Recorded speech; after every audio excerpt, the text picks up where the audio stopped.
Good afternoon. As we try this for the second time, see if we can actually get this done now.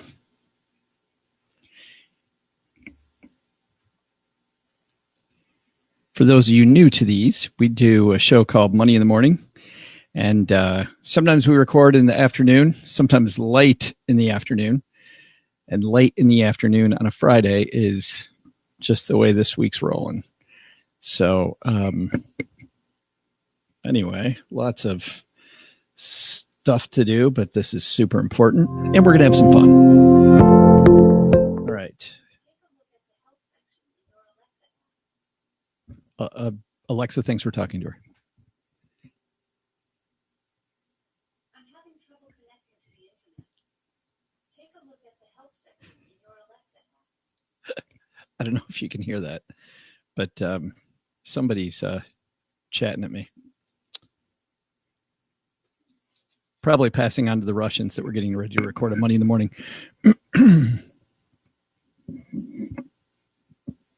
Hey, John, how are you? Money in the late afternoon today. All right, this will be for next Tuesday. We had a nice group of people here a few minutes ago. We were going to, well, about 40 minutes ago when we tried to do this and wasn't able to get it done.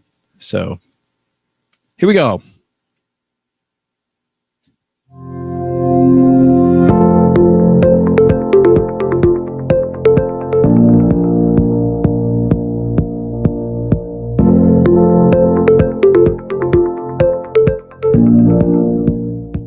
Just when you thought your day couldn't get any better, it's another episode of Money in the Morning.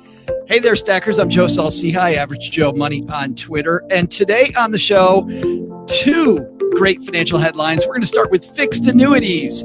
One publication saying that fixed annuity sales are going to go through the roof. There's like one firm predicting they're going to go through the roof. We'll talk about that. What is a fixed annuity? Why would sales go through the roof? Do you need one? And then in our second headline, a fun one about your career. General Motors has a very interesting policy when it comes to their dress code. What is it? We'll have that today also on Money in the Morning.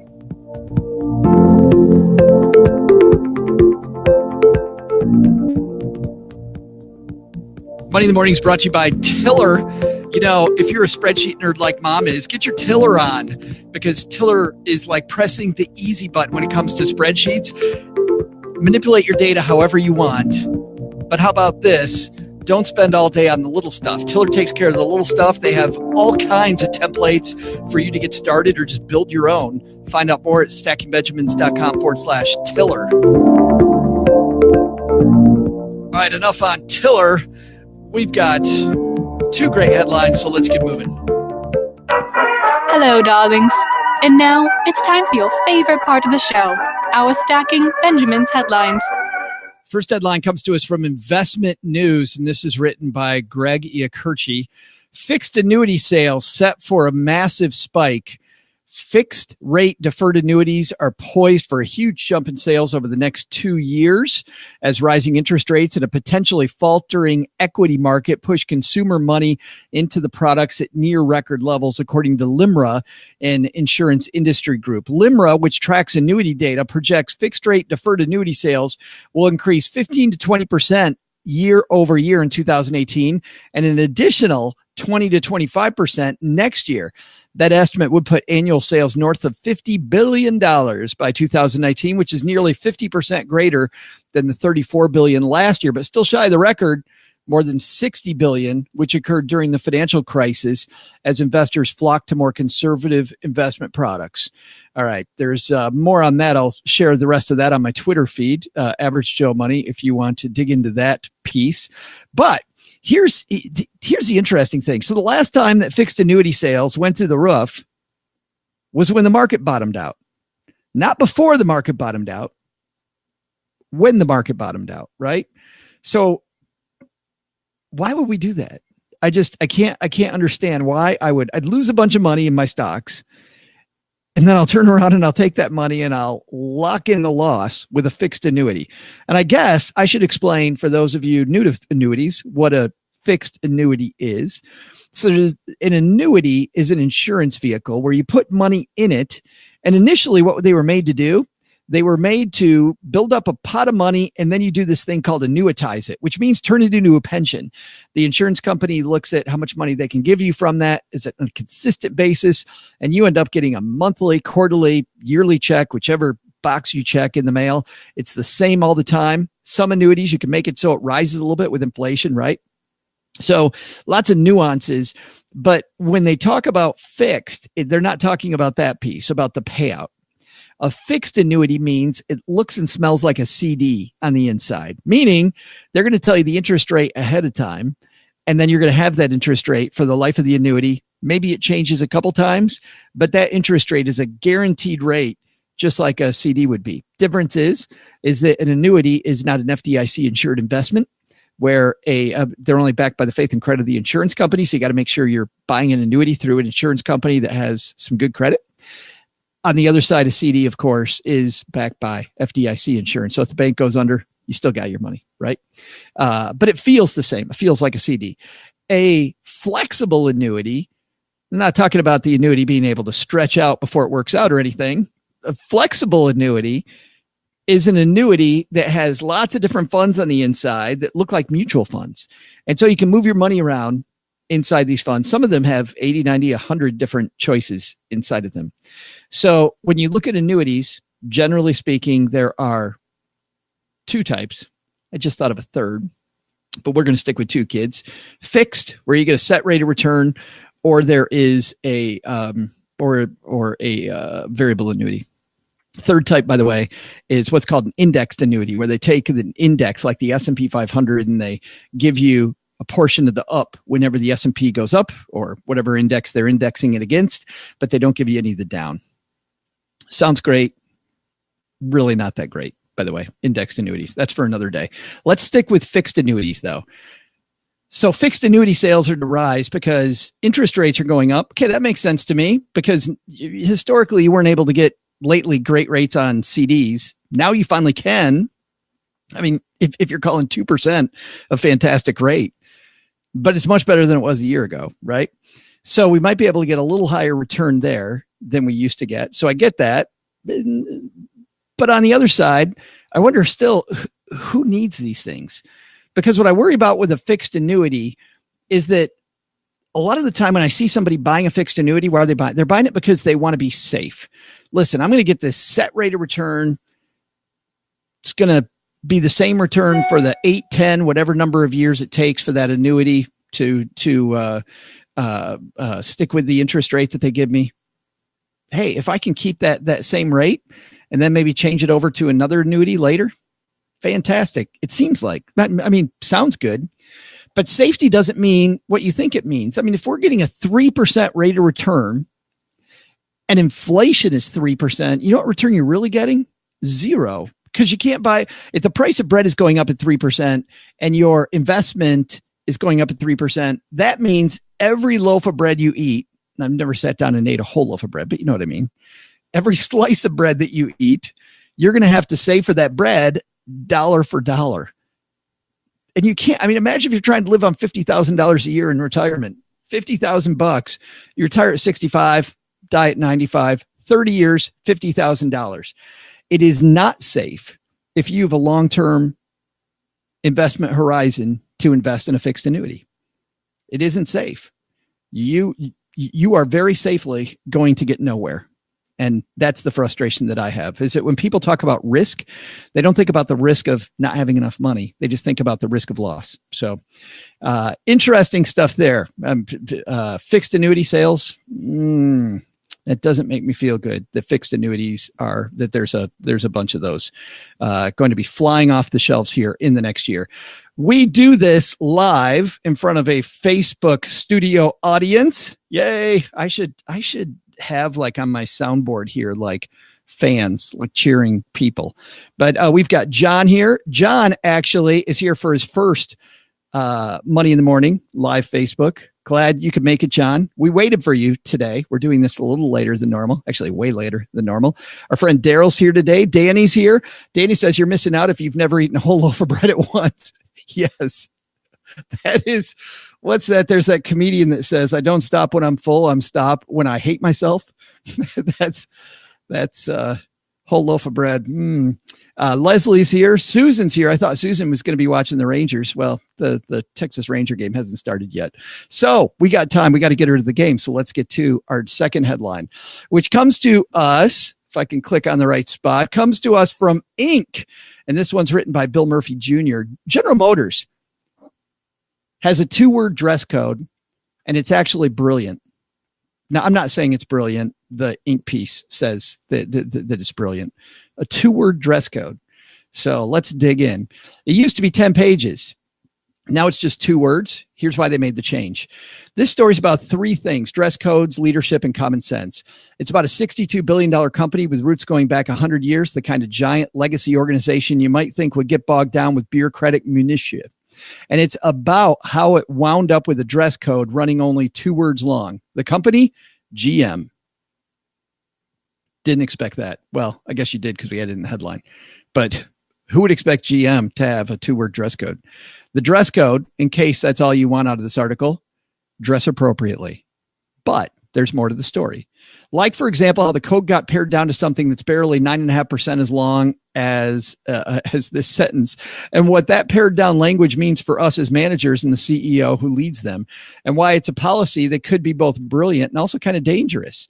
Like other companies its size, GM used to have a long, complex dress policy, one that ran 10 full pages. But when the company emerged from bankruptcy in 2009, then Vice President of Global Human Resources, Mary Barra, seized upon the dress code as a symbol.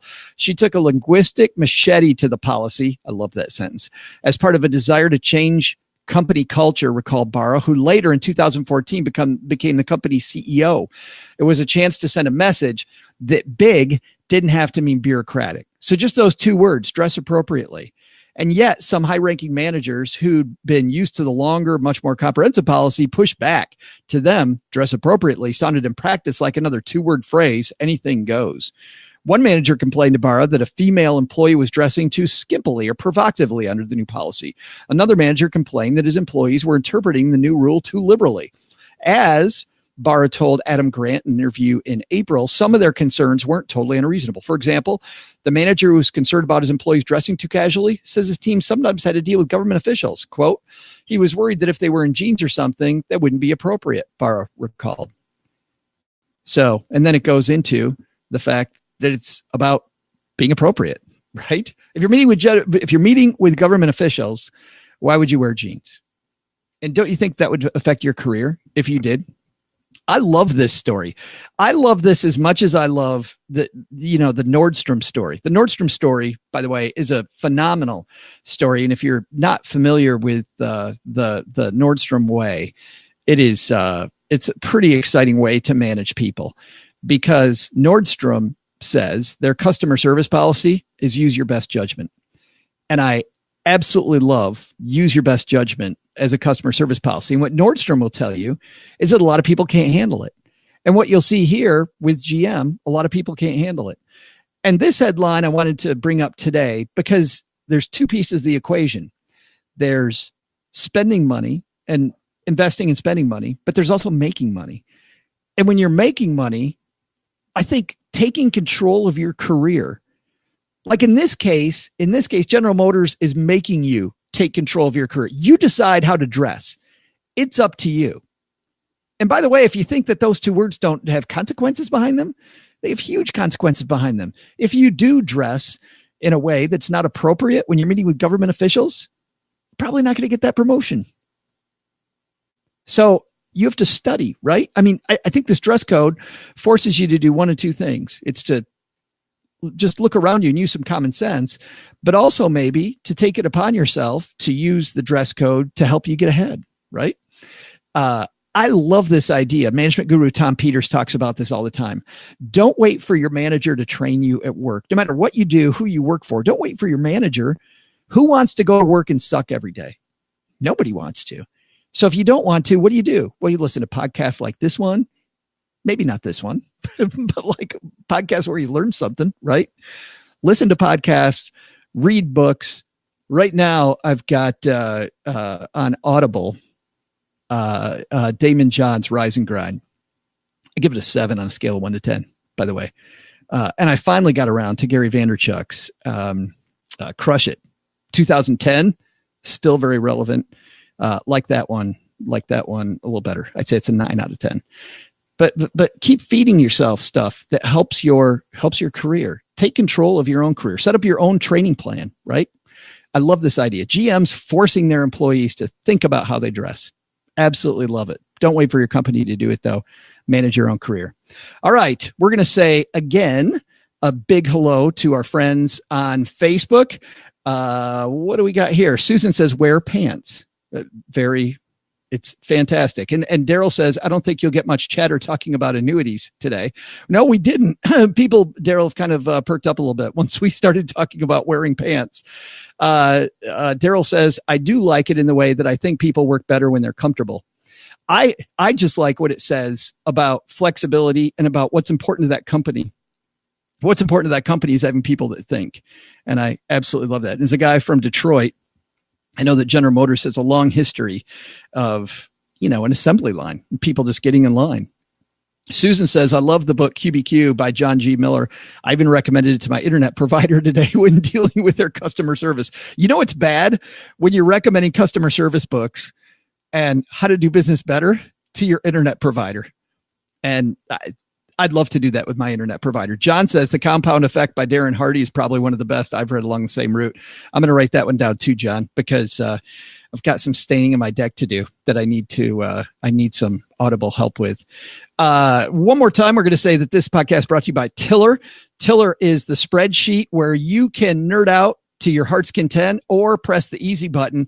Listen, if the app that works for some people doesn't work for you on your phone, instead head to stackingbenjamins.com/Tiller and check out using spreadsheets that you can manipulate all the data however you want, make it as complex as you want, as easy as you want.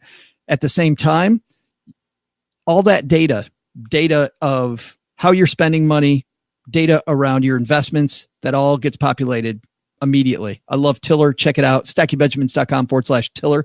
And that's how you help the show. If you use Tiller, use our link. They send us a thank you for introducing you to Tiller.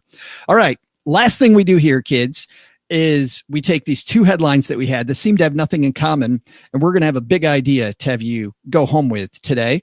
And our first headline, if you remember, all about fixed annuities. And fixed annuities people get into because they're safe, and yet safety might not mean what you think it means. Fixed annuities give you a fixed rate of return, but you're not going to go anywhere fast. And if you've got a long-term time horizon, I would get much more comfortable with flexible investments versus a fixed investment. A second headline, GM changed their dress code to only 2 words. And our takeaway today was to manage your career. There's a big takeaway, though, that has to do with your investing, your career, whatever it is. I love this idea of appropriateness that they talked about in the second piece, but really we can take that appropriateness and we can even move it over to the first piece, can't we? Where we talk about appropriateness of fixed annuities. And I think if you think like a farmer, and that's going to be our big takeaway today, think like a farmer. If I told you that a farmer in the Northern Hemisphere is going to plant corn in September when everybody else is pulling out their field and getting it ready for next year, what would you tell me? You'd say you're crazy. You don't plant corn in September. What are you talking about? You plant corn in May. There's a certain time when you plant the corn. And then let's say that I did plant in May. So I plant the corn in May. The corn maybe gets to a foot high. I start looking for corn and I'm all upset because I can't find any ears of corn. And I think that I did it all wrong. Well, everybody'd say, a farmer would say, are you kidding me? Wait, you got to wait till it's ready. You don't do this now. It's going to be, late July, earliest August, September, going to be somewhere in there that you'll harvest the corn. You just got to wait. Investing and your career, I think, are also like that. There are some rules that you follow. If you have a long-term time horizon, stocks and real estate historically have kicked butt. And they've done it on a fairly consistent basis.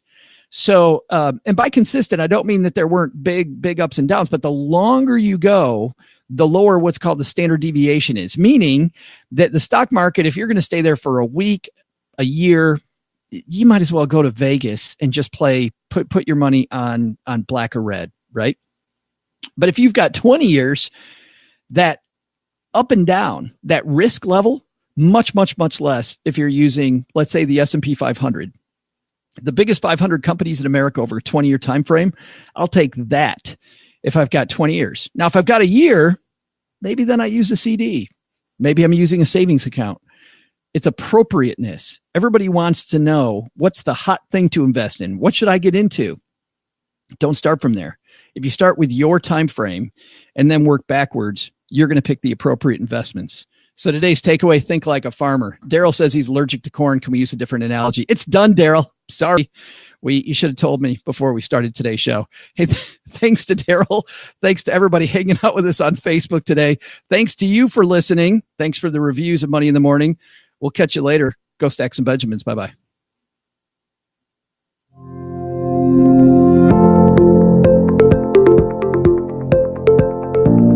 Money in the Morning is created by Joe Saul-Sehy and is brought to our channels by our producer and engineer, Richie Rutter-Reese.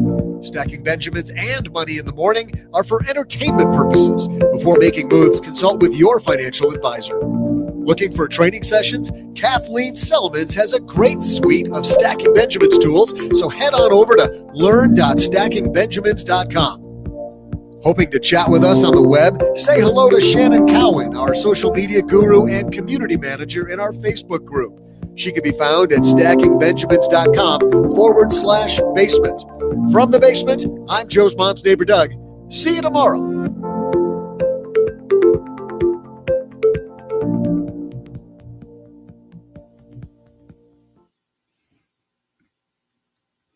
Wasn't it on? We're always working several shows ahead. Thanks, everybody. We're always working several shows ahead, but I think it was Wednesday's show that Doug had all the bad corn jokes. I got to tell you, sitting around so we have a conference call, and sitting around with 5 of us coming up with dumb corn jokes just to pull the curtain back a little bit is too funny. It's too funny. And we've got this, you got this thing you do that we talked about studying your career when we study comedy. And if you have one bad joke, it's horrible. So you just do 10 of them. So it's either going to be really, really bad or really, really a little better. Maybe not better, but more bad. So you can tell when we're on that roll, when we have Doug say like 6 bad jokes in a row. It gets so funny because we're just groaning. I think it is almost beer 30. I've got to run, do a couple errands, Kimberly, and then yes, National Corn on the Cob Day. That was Wednesday, wasn't it? Wasn't that Wednesday's show? We're working, we're working 2 weeks out. So the only thing I do on this week's shows, as an example, like last night at 11 o'clock, I was doing the final edit of today's show, which I thought today's show for us, I'm not going to sit here pat myself on the back, but oh my goodness. Well, you know what it was? It wasn't me. The roundtable was just on fire. Like Paula, Len, and OG all just on fire today.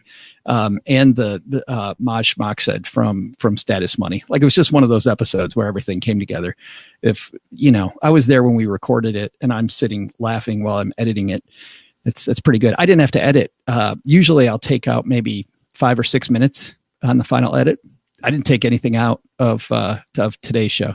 It was that was exactly what they gave us. Really, really clean. If they all worked that way, it'd be so much easier. It'd be so much better. All right, kids. I am out of here. Thanks for hanging out. We'll catch you on. We might be doing one more this weekend. Not sure. But at the very least, we'll see you Monday. Have a great weekend. Bye-bye.